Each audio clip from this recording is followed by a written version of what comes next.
Organic pasta po, sister. Anong tawag po niyan sa niluluto niya, sister? Pasta po. Pasta.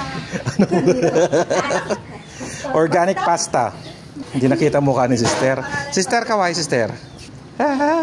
O diba, ang galing ni sister magluto ng organic pasta. Andito tayo ngayon kasama ang mga iba't ibang kaparian ng Diocese sa Alaminos, hindi lang dahil sa organic pasta ni sister. Dito tayo ngayon kasama si Bishop dahil sending off ni Father Alvin. Dahil si Father Alvin ay meron ng bagong misyon sa kanyang buhay. Siya ay ipapadala ng Diocese ng Alaminos doon sa Germany para maging spiritual director ng Filipino community doon sa lugar na iyon, sa Diocese of Limburg. Opo, siya ang papalit sa assignment ni Reverend Father Francis of Francia. Si Father Alvin ay maninirahan sa komunidad na iyon sa loob ng 5 taon. At kami, kasama ng mga ibang kaparian, ay andito ngayon sa St. Raymond of Peñafort Parish sa bayan ng Mga Tarab. Kaya naman, isama natin sa ating dasal si Reverend Father Alvin para naman maging maayos ang kanyang bagong misyon sa kanyang buhay doon sa Diocese of Limburg sa Germany.